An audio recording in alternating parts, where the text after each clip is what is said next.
truck has overturned. Acid has sprayed over people and cars. We need help urgently. At least 18 people have died. Send the entire reserve to the scene. फरवरी 2019 में sulphuric acid से भरा tanker मुटांडा mine तक जा रहा था, जिसे रास्ते में एक एक्सीडेंट का सामना करना पड़ा। हर तरफ तेजाब फैल गया। यह तेजाब इतना खतरनाक था कि गाड़ियां, सड़क पर मौजूद कंक्रीट और इंसानी जिस्म सब कुछ पिघलकर एक ही लिक्विड में बदल रहा था।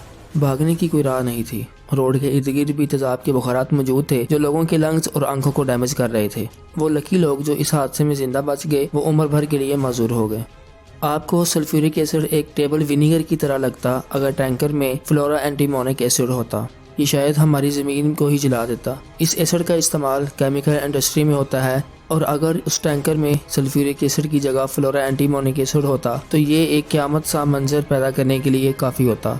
इस वीडियो में हम देखेंगे कि इस मॉन्स्टर पावर वाले एसिड को अच्छे काम के लिए कैसे इस्तेमाल किया जा सकता है। ज़मीन को कचरे से बचाने के लिए कैसे इस सब कचरे को डिज़ोल्व कर सकते हैं। फ्लोरा एंटीमोनिक एसिड सल्फ्यूरिक एसिड से कई लाख गुना तेज होता है। ये इंस्टेंटली स्टील, कंक्रीट या फिर शीशे वगैरह को डिसॉल्व कर सकता है और हर किस्म के कचरे को भी। शायद ये एक फन हो अगर हमारे स्टमक में हाइड्रोक्लोरिक एसिड को फ्लोरा एंटीमोनिक एसिड से तब्दील कर दिया जाए, तब आप कुछ भी खा सकते हैं। कील, शीशा, कंक्रीट, स्टील, प्लास्टिक वगैरह जो भी कहें वो सब कुछ हजम होता जाएगा। लेकिन इसके लिए सबसे पहले आपका स्टमक टेफ्लॉन होना ज़रूरी है और सबसे अहम ये कि फिर आप पानी भी नहीं पी सकते, शायद हमेशा के लिए। यही खसूसियात हैं जो इस एसिड को बाकी तमाम एसिड से अलग और मुनफरिद करती हैं। अगर फ्लोरा एंटीमोनिक एसिड के चंद कतरे किसी के हाथ पर गिर जाएं तो चंद सेकंड्स में ही वो जला देंगे, हत्ता कि चाहे इस पर ग्लव्स ही क्यों ना पहने गए हों। ये सारी सेफ्टी को जलाता हुआ स्किन तक पहुंचकर इसे भी जला देगा और इसके आगे तो आप अंदाज़ा कर ही सकते हैं कि एक केमिकल बर्न और शदीद दर्द आपके इंतज़ार में होगा।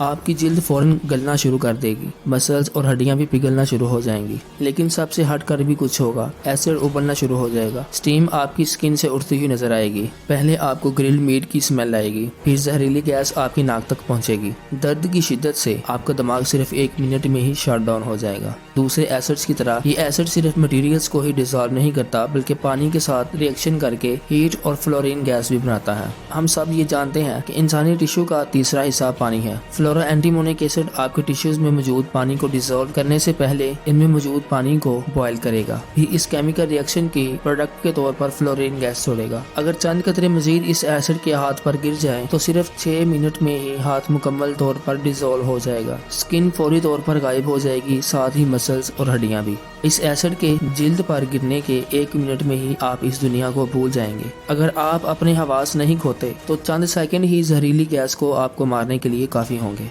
जैसे ही ये आपके लंग्स में से गुजरेगी आपको जिंदगी जाती हुई नजर आएगी। अगर एक पूल में फ्लोरा एंटीमोनिक एसिड हो तो सिर्फ 15 मिनट में ये तेजाब आपकी मुकम्मल बॉडी को डिसॉल्व कर देगा। स्किन, मसल्स, हड्डियां, इंटरनल ऑर्गन्स सब कुछ गायब हो जाएगा और मौत तो पहले ही 10 सेकंड्स में हो जाएगी जैसे ही आप पूल में जंप करेंगे। अब बात करते हैं कचरे को कैसे डिसॉल्व किया जा सकता है। इसके लिए हमें फ्लोरा एंटीमोनिक एसिड के पूल की ज़रूरत होगी। लेकिन ये पूल किस चीज़ से बनेंगे, क्योंकि कोई भी मटेरियल हो वो इस एसिड में डिसॉल्व हो जाएगा।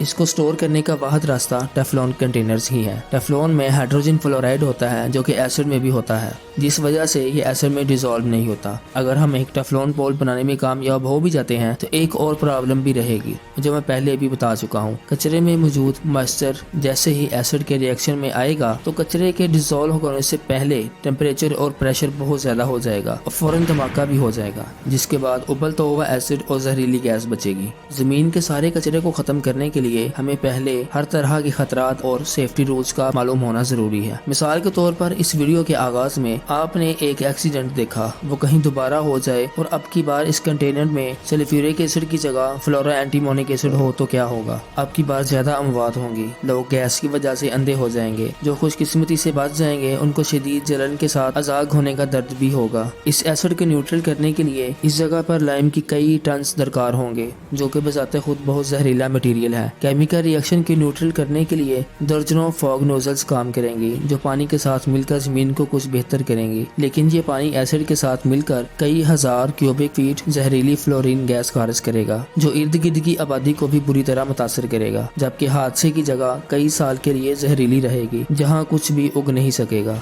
अगर हम सेफ्टी के साथ एसिड को ट्रांसपोर्ट भी कर लें तो असल मुश्किल तब शुरू होगी। हम सिर्फ वही कचरा डिसॉल्व कर सकते हैं जिसमें मॉइस्चर ना हो, गिलास, पॉलीमर, प्लास्टिक या फिर मेटल्स वगैरह। इसके लिए हमें एक बहुत बड़े प्लांट की जरूरत होगी जहां हजारों वर्कर्स कचरे के मुख्तलिफ इकसाम को अलहदा करेंगे। इसके बाद डिवाटरिंग टेक्नोलॉजी अप्लाई करनी होगी ताकि कचरे में मौजूद नमी वगैरह खत्म हो सके। पानी को स्क्वीज करने के लिए बहुत बड़ी सेंट्रीफ्यूज मशीन की जरूरत होगी। फैक्ट्रियाँ काम करेंगी जहाँ कचरे को साफ किया जाएगा। बहुत बड़े एसिड कंटेनर्स बनाए जाएंगे जहां कचरे को डिसॉल्व किया जाएगा। एक अच्छा सिक्योरिटी सिस्टम और सबसे बढ़कर एक मुकम्मल टेफ्लॉन कोटिंग। अगर फिर भी कोई हादसा होता है तो ये टैंक किसी दरिया या समुद्र में एंड अप होगा। बहुत सारी फैक्ट्रीज, डिवाटरिंग के बड़े बड़े प्लांट और हजारों टेफ्लॉन पोल्स के लिए कई ट्रिलियन डॉलर्स की इन्वेस्टमेंट की जरूरत होगी। शायद ये सस्ता हो कि सारे कचरे को किसी ब्लैक होल में फेंक दिया जाए बजाय इसको डिसॉल्व करने के। अगर हम एसिड को डिसॉल्व करने का सिस्टम बना भी लें तो कचरे की जगह सहरा होंगे। हर जगह इंसान गैस मास्क लगाए नजर आएंगे और शायद हर मुल्क में एक ही ड्रेस कोड होगा, केमिकल रिएक्शन सूट। अब मुझे मेरा आइडिया कि कचरे को एसिड में डिसॉल्व किया जाए रेडिकल लग रहा है।